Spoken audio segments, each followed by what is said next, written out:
सगळ्यांच्या शेवटी बोलायचं आणि नाना किती वेळ जातो त्याला तपासच नसतो. आजचे सत्कार मूर्ती वसंत आगडे आणि विलासराव मुगळे त्या दोघांच्याही सुविद्य पत्नी, कार्यक्रमाला उपस्थित असणारे माजी प्राचार्य बाळ कांबळे, माजी प्राचार्य कुंडलिकराव शिंदे, माजी प्राचार्य खानवे सर, माजी प्राचार्य जरे सर, कृषी उत्पन्न बाजार समितीचे सभापती काकासाहेब तापकीर, विजय नाना मुरळे, जनार्दन साहेब मुरळे, शिंदे साहेब, तनपुरे साहेब, किरण पाटील साहेब, सगळेच उपस्थित सर्वांचे नाव मला घेता येतील. खाली बसलेले आत्तम साहेब मुरळे, गोविंद नाना आरडे चेअरमन, त्यांचे बंधू, सर्व कुटुंबीय. खरं तर हे दोन्ही परिवार अतिशय जिव्हाळ्याचे. या महाविद्यालयाचे प्राचार्य डॉक्टर संजय नगरकर, सौभाग्यवती शिंदेताई, नाव नाही घेतले तरी पंचायत होते, घेतले तर वेळ जातो. पण आरडे आणि मोडळे या दोन्ही परिवारांच्या वतीनं जेवणाचा कार्यक्रम आहे आणि आपण त्यांना शुभेच्छा द्यायला आलोय. सेवापूर्तीनंतर सेवानिवृत्तीचा कार्यक्रम आणि त्या कार्यक्रमाला शुभेच्छा. खरं तर इतकी वर्ष एखाद्या व्यक्तीने आपल्या सानिध्यामध्ये घालवल्यानंतर त्यांना शुभेच्छा देणं हे आपलं कर्तव्य असतं. म्हणून उपस्थित सर्व बंधू आणि भगिनी, मोठ्या प्रमाणामध्ये नातेवाईक आणि सर्व परिवार या ठिकाणी. इथं प्राचार्य रामदास शेटे साहेब, प्राचार्य दळवी साहेब, प्राचार्य गोरख सांगळे साहेब हे आले नाहीत, परंतु शेटे साहेब आणि दळवी साहेब खरं तर शरीराने थकलेले, परंतु फार मोठा काळ या दोघांनी या ठिकाणी काढलेला. सांगळे साहेबांनी सुद्धा खूप चांगलं काम या महाविद्यालयामध्ये. कांबळे साहेबांना तर 11 वर्ष इथं काम करण्याची संधी मिळाली. शिंदे साहेबांना हे घरचं कॉलेज म्हणून माहिती आहे, त्यांना प्राचार्य म्हणून इथं संधी नाही मिळाली, परंतु या महाविद्यालयामध्ये काम केल्यानंतर संस्थेचं सहसचिव होता येतं याची संधी त्यांना मिळाली. नानासाहेब गायकवाडांना सहसचिव म्हणून संधी मिळाली.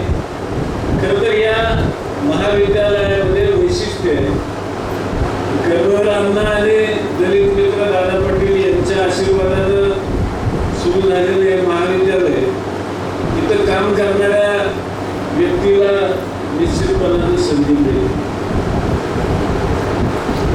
खरं इथं भाषणं खूप झाली, अध्यक्षांनी सगळ्या भाषणाचा आढावा घ्यावा. खानवे साहेब मला म्हणत होते की त्या कागदावरती काही घेतलेलं नाही. खानवे साहेब, मी कधीच सेवानिवृत्त झालो नाही. माझं आणि बाळ कांबळेंचं वय सारखं ते माझ्यापेक्षा तरुण दिसतं. काय रहस्य मला सुद्धा ते शोधावं लागेल. पण ही माणसं या दोन व्यक्तींसाठी आज इथं आली. नाना मोडळे परिवारामध्ये विलास मोडळेंसारखा माणूसच मी बघितला. म्हणजे मी साहेबांबरोबर काम केलेले, त्यांनी जिल्हा मध्यवर्ती सहकारी बँकेत काम केलेले, तुमच्याबरोबर राजकारणात काम केले, आत्तम साहेबांबरोबर मी कारखान्यामध्ये काम केलेलं आणि विलासाबरोबर मी रयत शिक्षण संस्थेमध्ये काम केलं. पण इतका प्रामाणिक माणूस खरं तर हा बघायलाच मिळाला. प्रचंड निष्ठा. मगाशी त्यांच्या कन्येने सांगितलं की त्यांना जायची वेळ होती पण घरी यायची वेळ पुरत नव्हती. श्रीगोंद्याला गेले 6 महिने होते पण श्रीगोंद्याचं काम बघू जरे साहेबांच्या कॉलेजचं काम बघू विलासाहेब इथं यायचे, इथलं अकाउंट बघायचे, रात्री कितीतरी उशिरापर्यंत काम करायचे. खरं हे कुणी करत नाही. काय स्वार्थ त्याच्यामध्ये? फक्त रयतेवरती प्रेम.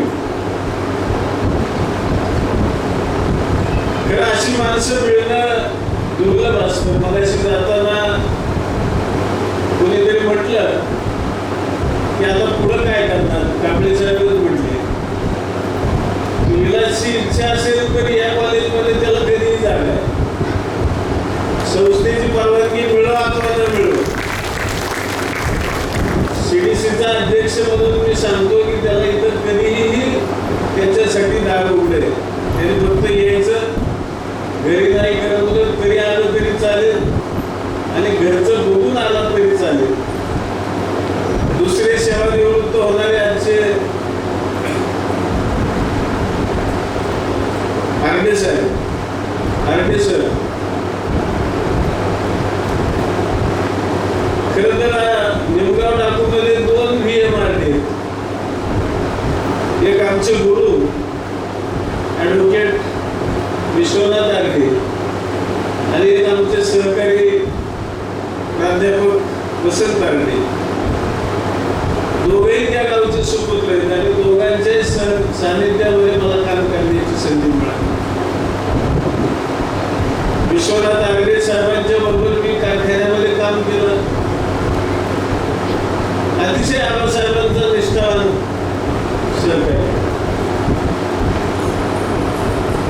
तीच अवस्था वसंत आरडेंची. खरं तर हा परिवार हा समाजाभिमुख काम करणारा परिवार नाही. तिथं त्यांनी उल्लेख करताना आवर्जून रामदास शेटे साहेबांनी बलभीमानांचा उल्लेख केला, खेडकरांचा, आप्पासाहेब खेडकरांचा उल्लेख केला. खरं या माणसांबरोबर काम करण्याची संधी मला सुद्धा मिळाली. समाजामधल्या काही माणसांमुळं काही व्यक्तींना टेकू मिळतो, चान्स मिळतो आणि ती मोठी होतात. आपल्या कामाच्या गुणवत्तेवरती मोठी होतात. आजचे दोन्ही सत्कार मूर्ती त्या पद्धतीचे. खरं तर नगरकर सरांनी एक खंत व्यक्त केली की 1 महिन्यासाठी तरी त्यांना प्रमोशन दिलं पाहिजे. फेब्रुवारी 2025ला प्रमोशनला ड्यू असणारे विलासाहेब संस्थेचं भान आहे का नाही संस्थेमध्ये हे बघायची पाळी आम्हाला यायला लागली. संस्था आज कोणत्या पद्धतीचा विचार करते? पगार वाढ केली, प्रमोशन दिलं तर पगार शासन देतं, तर केवळ संस्थेतल्या ऑफिसमधल्या काही चुकीच्या लोकांच्या मुळे आमच्या विलासाहेबांचं आणि बाकीच्या नॉन टीचिंगच्या सगळ्यांचं प्रमोशन आढळलं. ठाकरे सर तुम्ही बरं झालं वेळ सोडून दुसऱ्या महाविद्यालयामध्ये प्राचार्य झाला. बाळ कांबळेंनी 11 वर्ष काम केलं इथं. त्यांना एक्सटेन्शन देताना बरीचशी कसरत झाली. बाहेरच्या कॉलेजमधनं ती इथं आली, परंतु रयतमध्ये अतिशय समरसपणे त्यांनी काम केलं. आजही ते स्वतःचा शिक्षण क्षेत्रातला किंवा काउन्सिलिंगचा कार्यक्रम करतात. खरं तर ही मोठी वेळ शिक्षण संस्थेमधल्या ऑफिस बेअरची चूक आहे. ज्या सेवकांना फेब्रुवारी 2025ला प्रमोशन मिळायला पाहिजे होतं आणि ते कालबद्ध प्रमोशन आहे, त्याच्यामध्ये काहीही त्यांचं जात नाही, पण केवळ अनुभव नाही, किंवा अनुभव कुणाचा ऐकून घ्यायची माहिती नाही, या एकमेव कारणामुळं किंवा प्रशासनामधल्या अनुभवाचा बडगा संस्थेमध्ये आणण्याच्या प्रक्रियेमुळं खरं तर हे घडलं. आज सेवानिवृत्तीला तुम्ही म्हणजे 1000-1200चा फरक पडेल, पण 1000-1200चा नाही, त्याच्या पेन्शनमध्ये 3000चा फरक पडला आहे.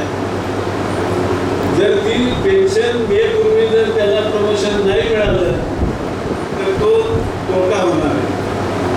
आणि ज्या वेळेस प्रामाणिक काम करणारा एखादा सेवक त्याचं नुकसान होतं, त्यावेळेस आमच्यासारख्या कार्यकर्त्याचं मन त्या ठिकाणी निश्चितपणाने तुटतं. मी अनेक वेळा या विषयावर संदर्भात बोललो.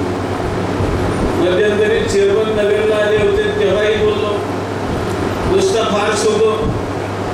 सहसचिवांना पुढे बोलून घेतला आणि त्यांनी सांगितलं की उद्याची उद्या मिळालं पाहिजे. तो उद्या अजून उजाडायची वेळ पाहतोय, वाट पाहतोय. अशा पद्धतीचा कारभार करून हे चालणार नाही. याच्यामध्ये दुरुस्ती करण्याची आवश्यकता आहे. काम चांगलं केलं आम्ही कौतुक करणार, पण काम जर चुकीचं केलं तर त्याला बोलल्याशिवाय सुद्धा राहणार नाही. सरांनी सांगितलं प्राचार्यांनी की या इमारतीच्या पायामध्ये खूप दगड आहे, ती अत्यंत महत्वाची. त्या दगडावरतीच ही इमारत उभा आहे. त्या दगडाशिवाय या इमारतीला काही अर्थ नाही. प्रत्येक व्यक्तीचा त्याग आहे, प्रत्येक व्यक्तीचं या ठिकाणी अनमोल असं सहकार्य आहे. आणि त्या सहकार्यामधनं हा रयत शिक्षण संस्थेचा डोलारा आणि त्यातली त्या सावित्रीबाई फुले विद्यापीठामध्ये असणारं, पुणे विद्यापीठामध्ये असणारं हे महाविद्यालय हे काम करतं. त्या कामाची निश्चितपणाने जो काम करतो त्याला पावती मिळते. विलास नावानं जसं सांगितलं तुला महाविद्यालयाची जागा कधी पण उघडी, तसं आंडे सरांना सुद्धा सांगत की जर इतर शिक्षण संस्थेमध्ये तुम्हाला संधी नाही मिळाली, चेअरमनकडे शब्द देतो, तुम्हाला कुठेही ज्युनियरमध्ये काम करण्याची संधी पाहिजे असेल तर तुम्ही तात्याला कधी फोन करा, तुम्हाला निश्चित संधी देईल. कारण शिक्षण क्षेत्रामध्ये काम करणारा माणूस ज्यावेळेस सेवानिवृत्त होतो आणि घरी जातो त्यावेळेस तो महिना, 2 महिने, 3 महिने साहेब चांगला असतो. नंतर मात्र घरच्यांना सुद्धा त्याची अडचण तयार होते. आता आमच्या वैदिक तसं काही म्हणणार नाही. त्यांना आतापर्यंत तुम्ही पगारच मे महिन्याचा मिळतो का नाही सांगितलं नाही. किमान चेअरमन तुम्हाला तरी सांगितलंय का? तुम्ही विचारलंच नसेल. पण पत्नीला सगळं खरं सांगायचं असतं, त्याच्याशिवाय आपली काय नाहीतर गत नसते. आता इथून कुठं तरी खरं सांगा, नक्की किती पैसे कुठं कुठल्या बँकेत ठेवले मुलांना सांगा, भावांना सांगा. आणि पुढचं उर्वरित आयुष्य जे आहे ते चांगल्या पद्धतीनं आपण या ठिकाणी व्यतीत करा. दोघांनाही खूप भविष्य आहे. वय आणखीन आपलं काही झालेलं नाही. 58-60 वर्ष म्हणजे वय नाही. त्याला उमेदीचा काळ इथून पुढे आहे. आणि निश्चितपणानं जरी विलास मोठ्याच्या जागेवरती एखादा व्यक्ती आला तरी विलासची जी गुणी आहे ती गुणी भरून काढू शकणार. अतिशय हातखंडा, अकाउंट विभागामध्ये अतिशय हातखंडा असणारा आणि हिशोबाला अतिशय चोख, अतिशय प्रामाणिक. मोठे साहेबांनी बँकेत काम केलंय, त्याला सुद्धा लाजवेल अशा पद्धतीचं काम विलास आहे. आणि अत्यंत प्रामाणिक असा सेवानिवृत्त होतोय. त्याला शुभेच्छा देणं आपल्या सगळ्यांचं काम आहे. आणि निश्चितपणानं हे जग, हा देश फार सुंदर आहे. सेवानिवृत्त झाल्यावरती रोज नाही तर किमान महिना 2 महिन्यातून कुटुंबासह जोपर्यंत पाय